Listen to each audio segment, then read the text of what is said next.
Hey Saints, welcome back to another spectacular show of SFHS Today. I'm Austin, and sitting to my left is my good friend Nikki. We hope you had an amazing Martin Luther King Day and enjoyed an extra Tuesday off. This week we have a variety of good stuff for you.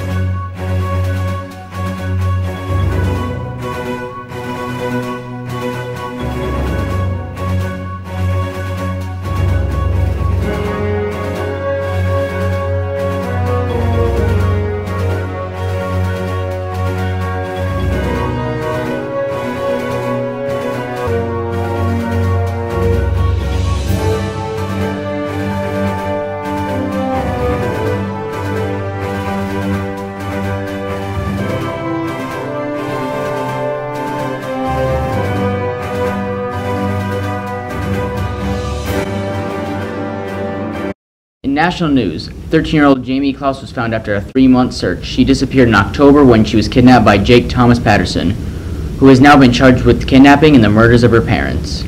Klaus was found near Gordon, Wisconsin. A woman was walking her dog when Jamie approached her asking for help. Klaus is safe now and living with her aunt.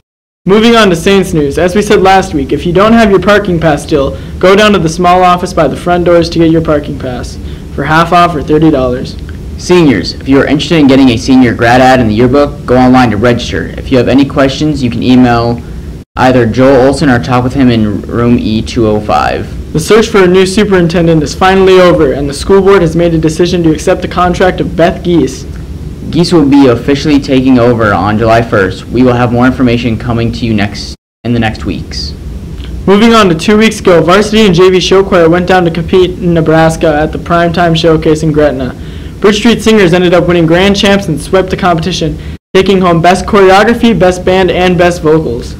Hope Erlandson was also awarded with Best Female Vocalist. Both groups also received People's Choice Award. Andrew Gilbert and Spencer Baldwin went out to get more information. So how are show choir competitions scored? So there's like different categories. So there's like a vocal category, a choreography category. And so for vocals, you can be like scored on like your balance and blend and the difficulty of your music. And then for choreo, it's the same thing. So are you guys clean and together, and like how hard is it? And then there's also like a band category and like overall like show. It feels great. We've never actually gotten it before, so it was a new experience to actually be up top. All right. And how much training did you guys do throughout the weeks, or like anything like that? Well, the band meets every Thursday, usually like 6 to 8 or 6 to 9. It's like a standard practice. We practice 2 times a week for about 2 hours, sometimes 3 if our choir director tells us that we're going longer. It's nice to practice outside of actual rehearsal too, just so you can get some alone time to figure out like how the show comes together for yourself, I guess. It's like exciting that I got to be president this year, but it's not like I'm held higher than anyone else. I don't know, so Austin Adler is the other president, and we're just really, really like proud that this is the year that we got to be it, and it's like a really close group this year. We're finally starting to find our groove with each other, and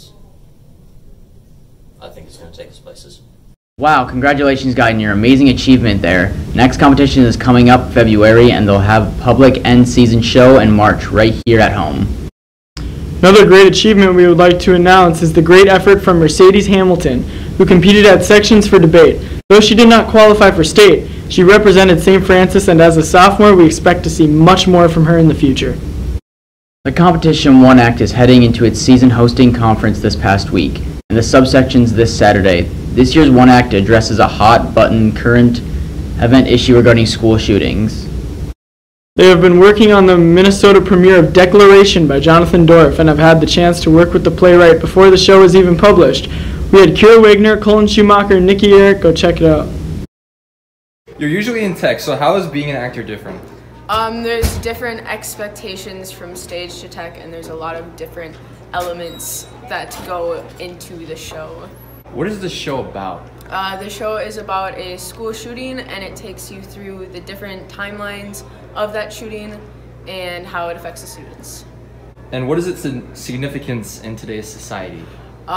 Today's society, school shootings an actual threat to us, so it's very relevant, and it is something that is kind of more relatable. This show is very significant in today's society. It's about a school shooting, which is unfortunate that that is a common occurrence in our country today.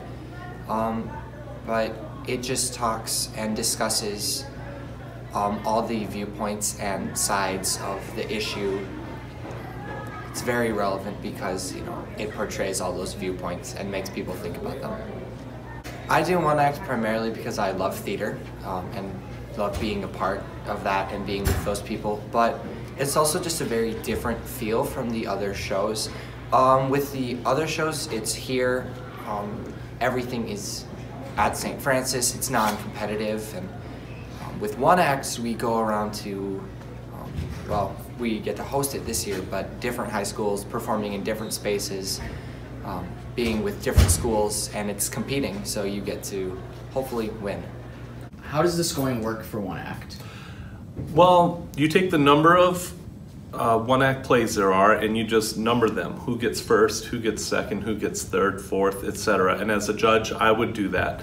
And so if this play got first place, they get a 1. And if that play got third place, they get a 3. And then all 3 judges do that, and so they get 3 scores. This one might get first and second and first, so they'd have a 4. What do you look for when judging a One Act play? When judging One Act play, we're looking for the ability and skill of the actors to create the message and give an overall effectiveness. And that skill can include their vocal characterization of their character and the different personalities. We don't want them all coming across as just different versions of the same person. We want them to have personality. And then the way that they walk and talk, everybody kind of has a different thing, and so they're creating characters. And how do those characters act and interact to create a message that is then transferred on to the audience, and then you look for overall effectiveness. In all those categories you kind of weigh equally.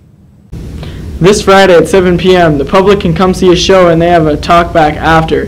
They will also perform Saturday in a full day of One Act performances right here. The event is free and open to the public in the PAC.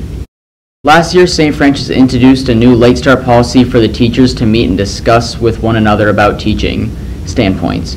A couple of our reporters went out to get the scoop on what students do on their late start mornings. What do you do on a late start day? I have a friend over usually, and then we normally go to Starbucks.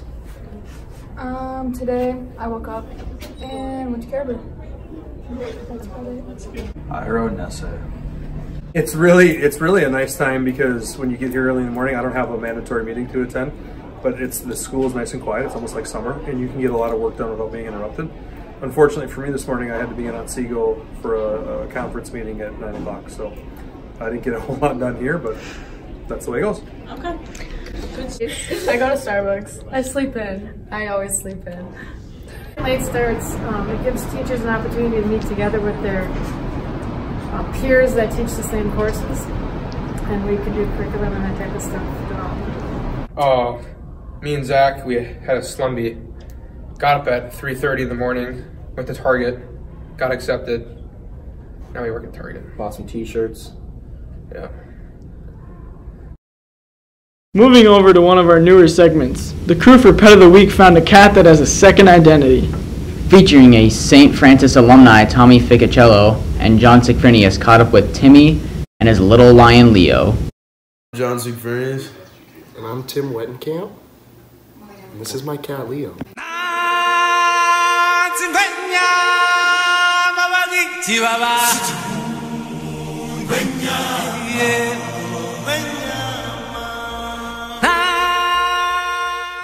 Leo is 9 years old. I got him when I was 11. We got him for free. He's a barn cat and got him from a farmer. He's probably the chillest cat I've ever had, for one. He's probably like the caretaker of all our other animals, I'd say, like the dad figure. Honestly, there's really nothing that's hard about living with him other than that he gets hair all over my dark jeans and clothes. I currently go to school at Lake Superior Community College in Duluth, Minnesota. I live with one of my friends. His name is Sam. Yeah, we're just pretty much just hitting the books, getting after it. That's about it.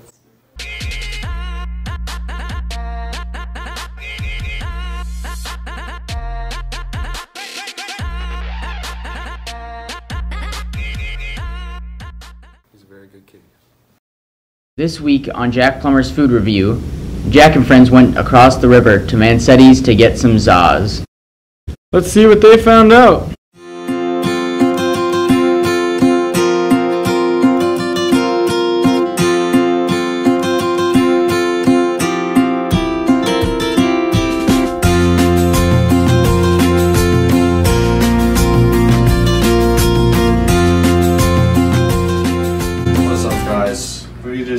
We just got here at Mansetti's Pizza and Pasta, and we're gonna give the daily buffet a try, and we're gonna get together with one of the managers and ask a few questions. So, how long has the establishment been here? We have been here 15 years now. And what is your best-selling pizza? Definitely the house special. And best-selling pasta? Fettuccine Alfredo. And then what is your personal favorite item on the menu here at Mansetti's? My personal favorite would be the shrimp fettuccine Alfredo.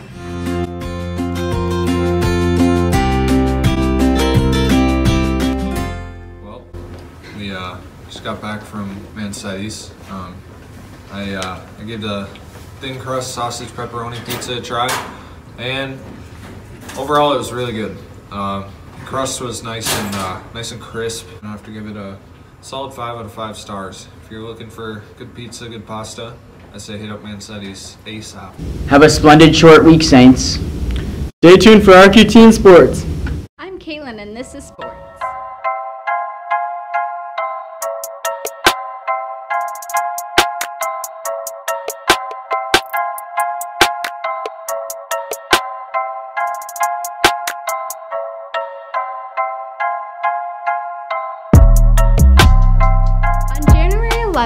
The SFHS Activities Department introduced new members into Hall of Fame. The ceremony honored 1986 Saints wrestling team head coach Terry Swirsky, team cheerleaders, and support staff.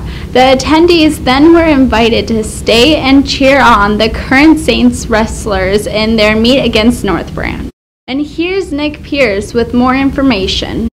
I'm Nick Pierce. On January 11th, Terry Swirsky and the 1986 wrestling team were inducted to the Hall of Fame, and I found out more about it. It's very humbling for a person to be honored by his peers. It's been an honor and a privilege to have taught and coached so many wonderful young men and women at St. Francis High School for nearly 30 years. Well, it's really an honor. I mean, and especially I think it's the other part of it is that it's great net recognition for the wrestling program. The 1985-86 team was very special. Most of us started wrestling together in 1st and 2nd grade. We also played other sports together. I remember playing against Dan Minokin in baseball growing up, Tom Kerpeck in baseball, Mark Strandland in baseball. But wrestling's different. We are family. The truth is that the 86 team really was a part of the induction for their head coach, Terry Swirsky. Terry Swirsky was a longtime wrestling coach here, had a lot of success as a coach, is in the Minnesota Wrestling Coaches Hall of Fame. And the 1986 team happened to be one of the first teams that really went to state and then made some noise. It's amazing. It's 33 years ago. Seems like it was yesterday. Obviously, I'm not the same weight class I was back then. But to go in with a bunch of guys that you wrestle with your entire life, Hall of Fame is cool no matter what it is. In more wrestling news, the wrestling team has a conference tournament this Friday at Cambridge Isani.